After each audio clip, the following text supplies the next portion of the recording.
Well, good afternoon. It's 4 o'clock in the afternoon in New York, the New York metropolitan area. And we've just finished hosting our virtual summit, Put Kids First, on sexual exploitation of children and facilitated by digital technology. And we brought in world experts on law and uh, psychology and wellness and kids themselves to talk about the realities. But the world has changed a great deal in the last week. And even though a week ago we were all concerned about coronavirus and we were working at home or thinking about working at home and not going places, in a week, all of that has changed even more. And in a week, we as parents or grandparents are troubled. We have a problem as we're addressing a deadly disease that nobody seems to understand very well. Many of us are out of work. Some of us run small businesses that just aren't able to keep their doors open, even if they're delivering things to your car.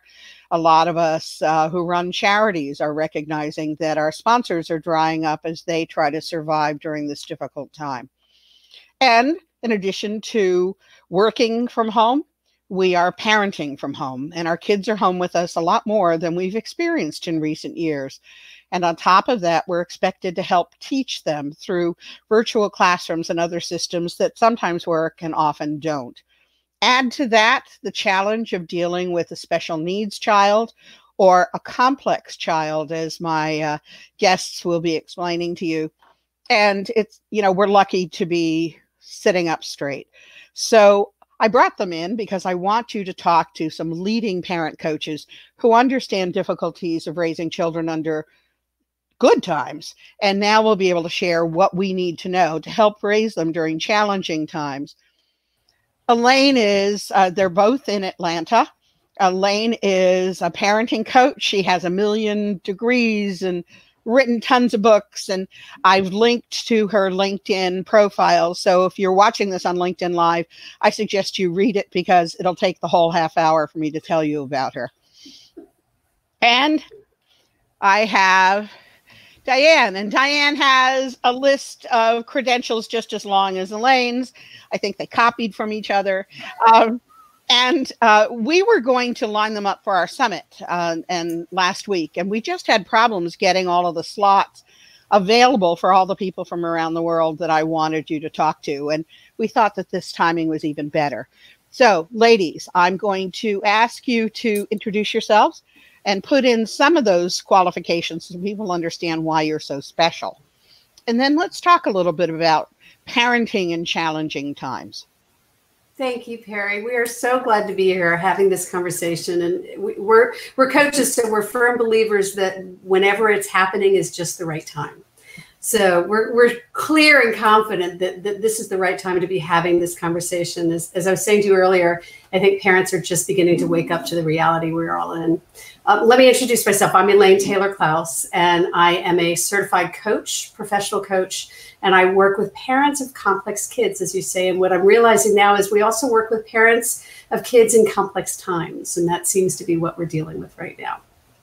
And Diane will introduce herself in a second, are the co-founders of Impact ADHD, which is an online resource that provides coaching, training, and support for parents of complex kids all over the world.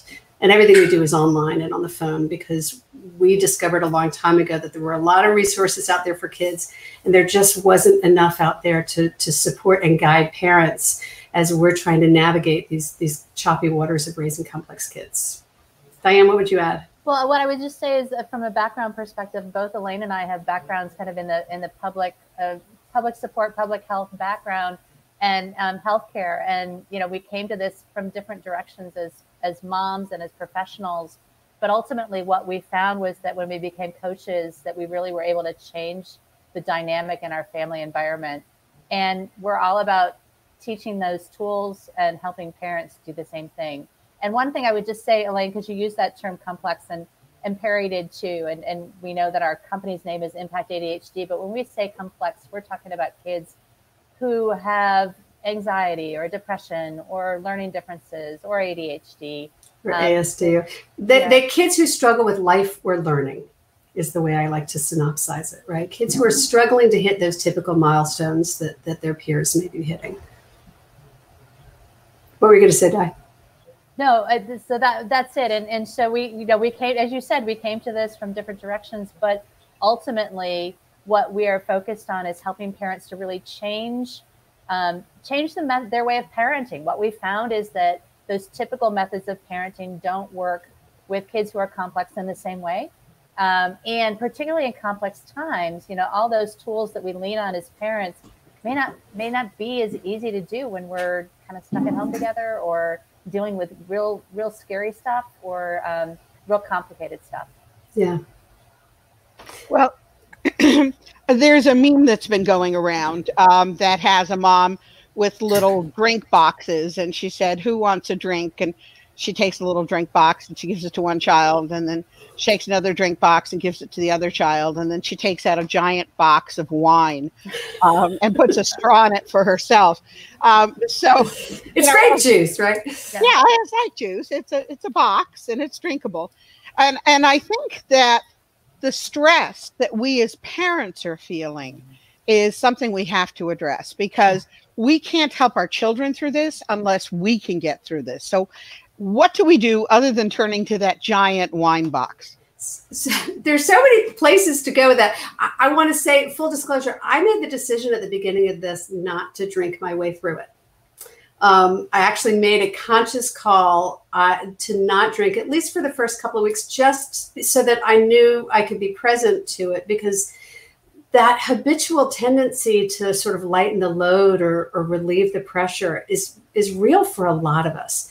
And so the first thing that comes up as we sort of look at how do we not go to the box, right, is to take that pause and be mindful about how do we want to be in this, because we've been thrown into it before we've had a chance to really process it. And I think it's really important to pause and pull back and give ourselves that walk or that perspective or that conversation to have a more intentional approach. We don't have to know what's coming our way to choose to be intentional about how we handle it, whatever comes. Well, and that's what's coming up for me as you say that, Elaine, is that it's really about knowing yourself well enough to know, what is it that feeds me? What is it that does help me manage my stress? Is it a walk with a dog every day while we still can, in areas where we still can? Is it, making sure you get some exercise in your basement? Is it, being able to read a book and escape for a few hours? Is it time with your partner or co-parent or whoever? But knowing kind of what it is that feeds you and then prioritizing it, right? Because we normally have our everyday work life and our family life, and most of us come home and we're super busy at home because there's all these things to do in the house. Now we're adding on to it, trying to figure out how to do school in the house and how to do work in the house. And ultimately, if you don't prioritize yourself and taking care of yourself, your ability to do all those things that you need to be able to do is completely different. I'm reminded when Diane and I first started Impact ADHD, it was almost 10 years ago now. The very first thing that we started doing was a self-care tip, because we felt like no matter what we're dealing with as parents, when we've got complex kids, it always starts with us. And when we take care of us, if mom ain't happy, ain't nobody happy, right? When we take care of us, it sort of has this beautiful cascading impact on the family. What we found in those early years is that even though we knew it was important to do self-care tips, people didn't necessarily want them. They felt guilty about self-care. They felt shame around self-care. They felt indulgent, particularly when you have complex kids. There's this sense that I'm supposed to keep giving to my kids until we give ourselves away. And in a time like this, it is more important than ever before that we put ourselves not just on the list, but way up on the list. Because we really need to keep ourselves healthy and sane in order to create the tone of the home that we want to create. That's a healthy tone for the whole family.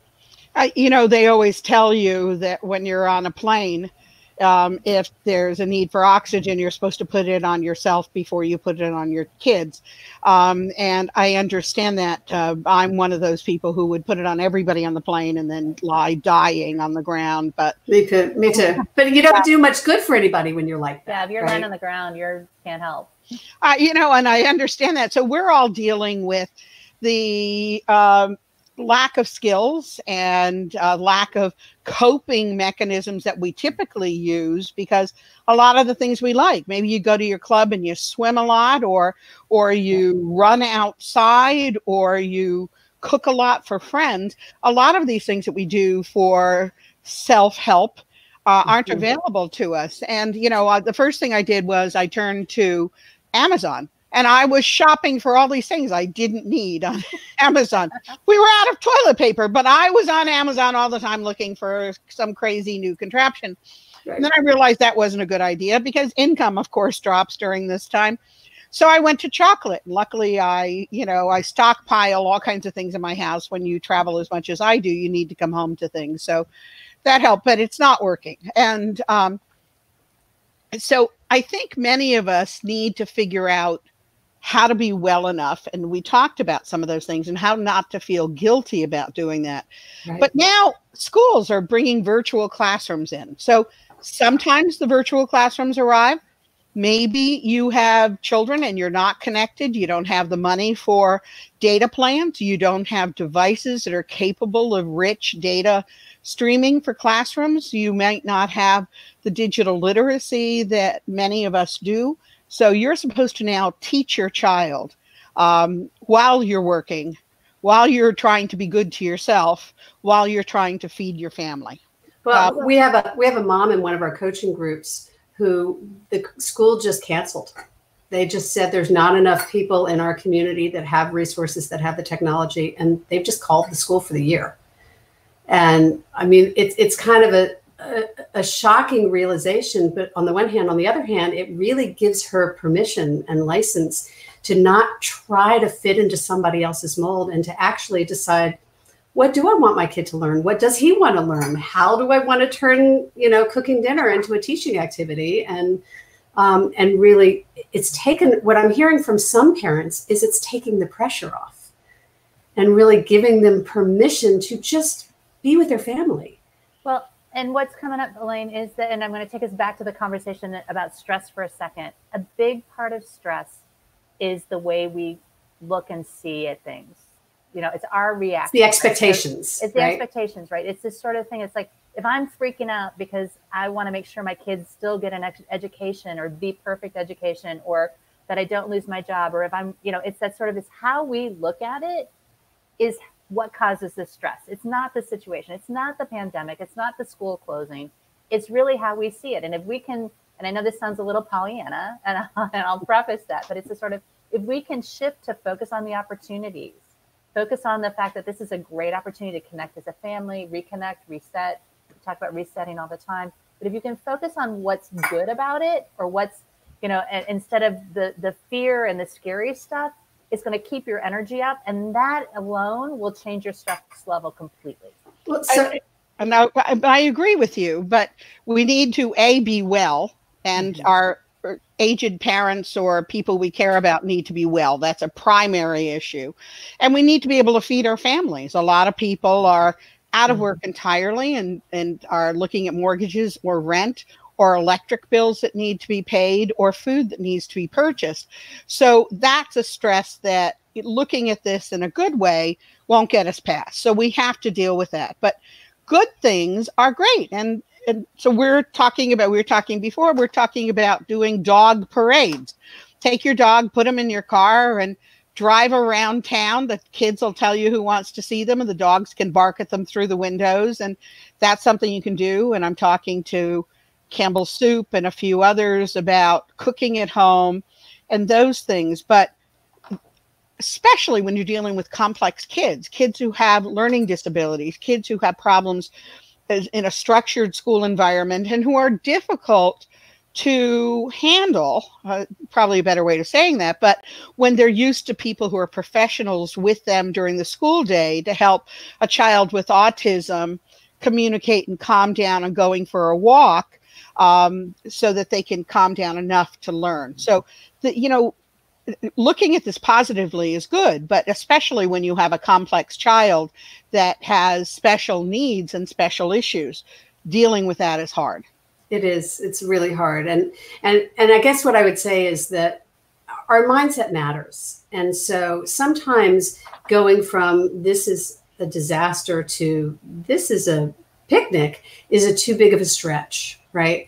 And so, but coming up with a way to look at it that is less, a story that you're telling yourself that's less stressful can be a really powerful shift. So it may not be this is a picnic, but if we can go from this is devastating to I can handle this.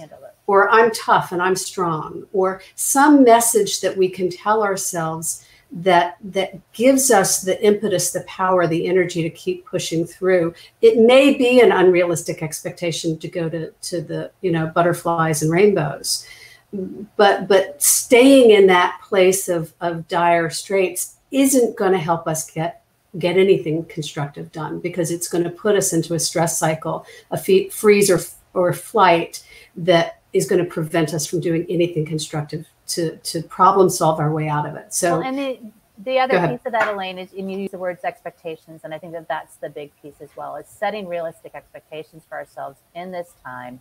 You may not be able to get everything done, even though you want to be able to do it. And so giving yourself some grace, focusing on the things that are most important. And Perry, you highlighted several of those. It's just sort of, let's make sure that our family is safe and that we have food on the table and that we're focusing on the most important things. Maybe it's, the world won't end if our kids are out of a learning environment for, a longer period of time than we wish they were. One of the strategies that we teach the parents in our community is called GEMO. GEMO. Good enough, move on. Oh, and I like that. This whole thing is going to give us all permission to let go of some of that perfectionism that hounds us, and look for what's good enough and accept good enough. And whether it has to do with how much they're learning or what they're learning about, or how much time they spend on video, or all of these things are shifting, and we need to have structures in place to give kids confidence and clarity, but we also have to have some flexibility around those structures. I've got two grandsons, 6 and 8, and they live cross town, but I can't see them. Maybe I can drive by and wave, and we'd use FaceTime. So they are using this time to create cyber safety agents, which is the program for 6 to 12-year-olds. And they're doing a Mission Impossible themed music where they're creating Lego laser guns to shoot down the bullies. Now I have to work with them on that one a little bit, but they're busy. And what I started to do was a list, because none of us knows how long this is going to take. And I said, assuming that we're looking at this for a month, what can I get accomplished for myself, for the charity, for me as a learner, for my relationships? And I started doing that, and then took it out. If we're in this for 2 months, what can we do to build on it? My closets are organized. I haven't had an organized closet in centuries. And that was one of the things that was important to me. But I think maybe if people start putting together those lists on what can I do with all this time, it might. And it's really interesting, because some people have more time than ever, and some people feel like they have less time than ever. Right. So a lot of people are trying to work from home, as you said earlier, and school from home, and do all of the stuff that they used to get done when their kids weren't here, and now their kids are here. So I think we're seeing both sides. You've got some people who are out and walking and really enjoying family time and playing games, and then you have people who are more stressed than ever. And so for those who have an abundance of time, I love exactly what you're suggesting, which is like, look at your short-term, medium-term, long-term.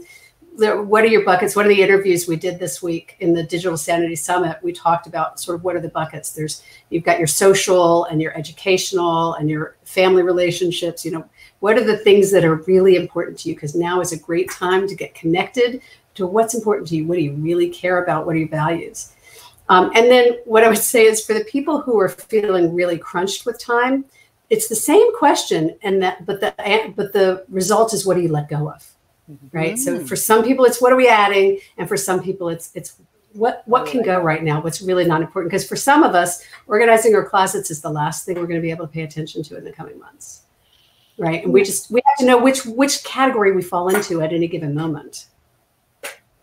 Well, so if you are going to give 3 tips to parents with young children staying at home, who are traditional normally complicated young kids, what would those 3 tips be to get through this? So the first one that comes up for me, Diane, I'm going to take one, you take one, then we'll blend one, okay? First one is curiosity, is to get really curious. We often say to parents, meet them where they are. But it's hard to meet them where they are if you don't really know where they are. And you may spend a lot of time with your kids, but you haven't spent this much time with your kids. So I'd spend a little time just getting curious about what makes them tick. And every time they do something that makes you want to go crazy, don't get furious, get curious. Right? Understand, get what was behind that behavior without blame, without shame. This has got to be a judgment-free zone, right? But we got no place to be, no one to prove it to. Nobody's watching. This is an amazing time not to worry about what anybody else thinks, and just get to know what makes your kid tick, because it more than likely, whatever that thing is that makes you crazy, their greatest liability is also their greatest strength. Well, and we've been talking about technology on the Digital Sanity Summit, and a great example of that is finding out what your kid loves about the game they're playing, or the video that they're watching, or the whatever else, because it's really frustrating that they get hyper focused, or they have so much attention paying to these internet-based things. But if you take the minute to get curious, find out what is it about this game that you love, and what tools do you need to have to be successful at this game. I mean, you can learn a huge amount about your kids' strengths and about what makes them tick. Yeah. And so curiosity is mine. Diane, what's your number one? Mine is about focusing on the relationship. And I think that's the piece of it is key, is that especially because we're in tight spaces with each other, kind of honoring that relationship, focusing on that first, connecting with your kids, creating some rituals of togetherness, creating some rituals of apartness, kind of really taking this opportunity to build and strengthen the relationships that we have, because we're in a different kind of environment, and it's real easy to get into the business of things. We were just talking to someone earlier. It's a lot of parents spend all their time, this needs to be done, and this wasn't done, and this is coming up, and it kind of deteriorates the relationship because we're not taking that time to really connect and appreciate and enjoy each other. Well, the word that comes up to me as you're saying that is presence. Is really being present to the moment, which so many of us struggle with as we're racing from thing to thing, to event, to to practice, to whatever. And there really is an opportunity here to be present to right where we are right now at any given moment, because there's really no place to be. Right? There's no rushing here. Well, and that leads me to the third one, which, if you'll allow me, is I'm curious. Taking aim, right? All right, I'll go with that. Yeah. So it's the sort of figuring out what you want to focus in on, right? Because there are so many things to do, and if you're trying to do them all at once, and you're trying to do them all well, and it's like, I want to get all these recipes from online so I can do this thing, and I want to have more exercise with my family, and I want to play games with my kids, and I want to make sure, it's like we're trying to do all these things at once, and we probably aren't going to do any of them really, really well, and we'll probably exhaust ourselves trying to do it. So if we pick one thing to focus on, or one change that we want to see, because we're in close quarters, it's like maybe your kid's irritating you because their room is even messier because they're in there more hours of the day. Focusing in and taking aim on one thing at a time is one of the things we teach all the time in our programs at Impact ADHD, and can be a really important tool for you as a parent to take on. Elaine, what would you add? So I was going to play, so I was kind of going there, but I was toying between that and shifting expectations. So I want to blend it in, because when in the model that we teach, we talk about taking aim and getting curious, actually, is the second step. And then what's really important is that once you get curious and you understand who your kid is and what makes them tick and where they are and what their strengths are, then you want to make sure that you're setting expectations that are appropriate to where your child is developmentally, right? And especially when we're talking about complex kids, because I also often ask parents when they say, well, he should be able to do whatever, right? Well, is he 8 going on 9, or is he 8 going on 6, right? Or is in this area developmentally, where is your child? Because generally they are about 30% below their chronological age.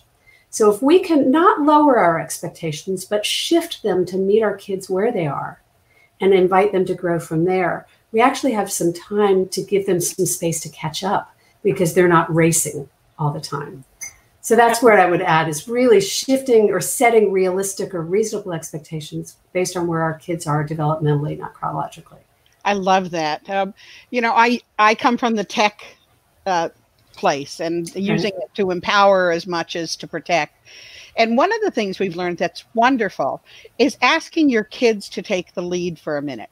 And where they lead is in technology. They may lead in other things too. But if we say to them, what sites or apps or games or activities do you think I should be engaging in online? I'm interested in cooking. I'm interested in making things. I'm interested in where we can go next year when we're allowed out of our houses on a vacation. And having the children lead you. Yes. Having them teach you how to get involved, maybe set up an Instagram or a Snapchat or dance on a TikTok or whatever else we're doing. We'll talk about safety a different day. But, getting them involved as the teachers, it takes some pressure off of us and we might actually learn something.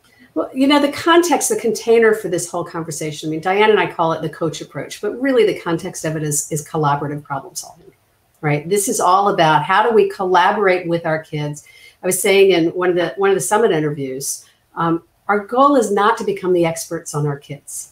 Our goal is to help our kids become the experts on themselves. Yeah.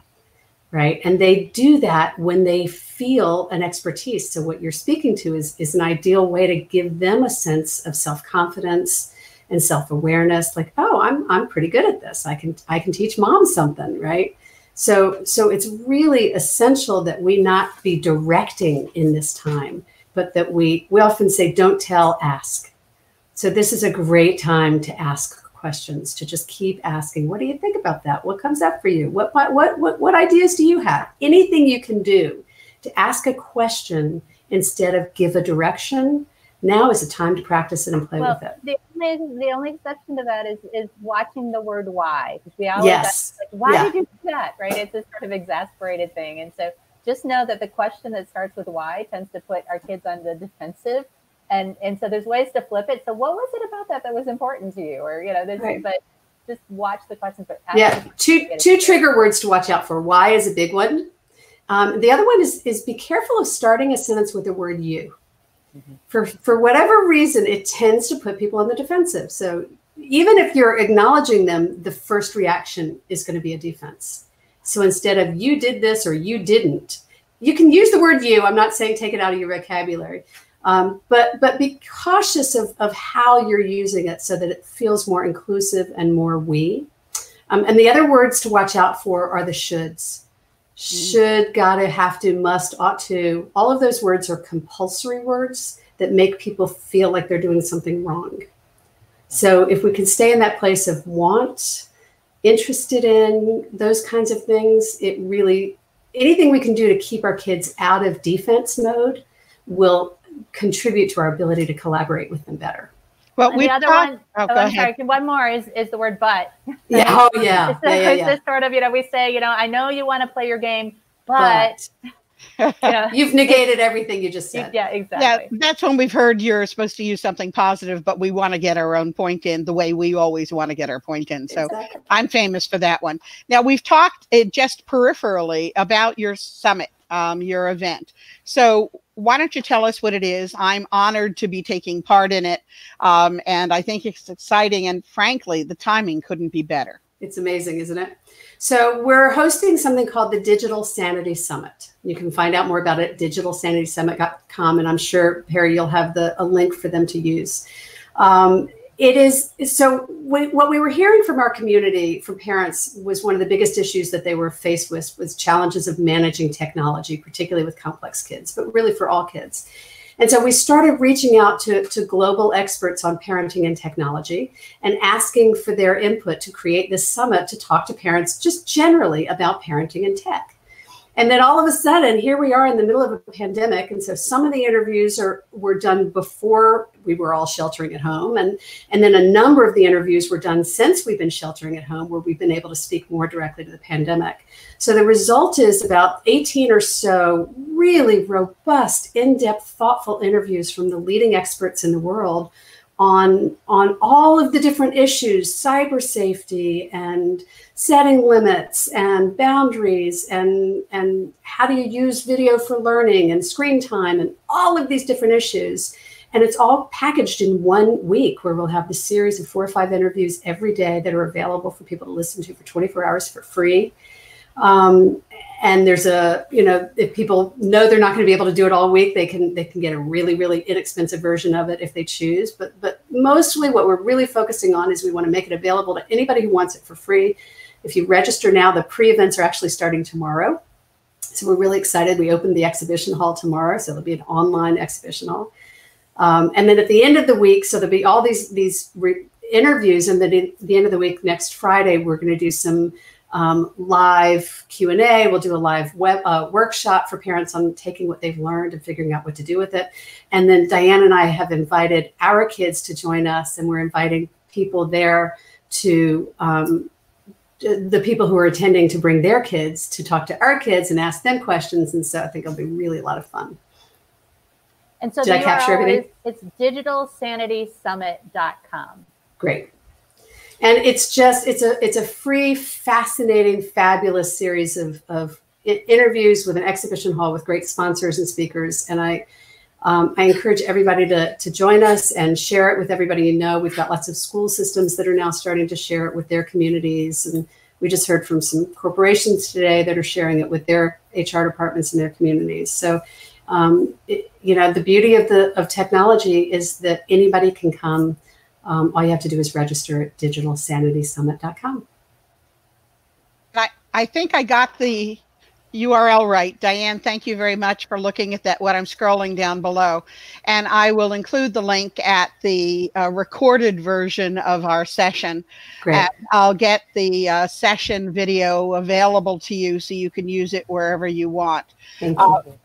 We're creating a new site because we're heavily involved in trying to keep the virtual classrooms safe, private, and secure. And we're very concerned about some of the technologies and how many children who don't have digital access or have very limited digital access are locked out. Yeah. So while we work at that, we have a site called familiesathome.org that's going to be launching. Somebody heard about it and bought.com. So we may change the name to Families in Place or Your Family at Home. So we hope to have lots of interviews and tips and the rest. And I hope you will help me. Absolutely. Contribute as much of that, because I think we're all in this together. And I'm so happy I met you and you invited me to take part in the Digital Sanity Summit. I'm excited to watch it. I'll share it with as many people as I can. And I appreciate all the work the two of you have devoted to helping parents parent, helping kids grow up well and safe and secure. And that skill has never been needed more. Absolutely. And Perry, I just want to acknowledge the amazing work you're doing and the tirelessness and good humor with which you seem to do it. It's a beautiful thing. And fun to watch. It is fun to watch, and you make this enormous impact and difference in the world. So thanks for including us. And I'm looking forward to all of the collaboration we have ahead for us. I really appreciate it. And thank you so much. Anything you want to use to close, each of you? Yeah, what I want to say is to remember, to those of you who are struggling right now, to just remember you've got this, right? This is not something you've ever done before, but neither was having a kid before you haven't had a kid. And neither were lots of things you did in life. And if you create the story that says, I've got this, and you begin to believe it, this is the time to realize that you are a creative and resourceful human being, and you can handle whatever comes at you. You can't control it, but you can control how you respond to it. Yeah, and I would just add to that, and it was beautifully stated, but it's be gentle with yourself and be gentle with your kids. Yeah. These are not easy times right now, and the more you go in with it grace and create curiosity, and it can make all the difference in the world for yourself and for your kids. Yeah, so give yourself some grace and some space to just be human in this process. Well, I can't think of a better way to end this, so we're going to end it with that. But thank you so much, ladies. I'm really excited about what you're going to be forecasting tomorrow and the summit next week. It'll give me something to do. We'll see you there. Okay, Thanks, bye-bye. Mary. Thank Bye, you. everyone. Bye-bye.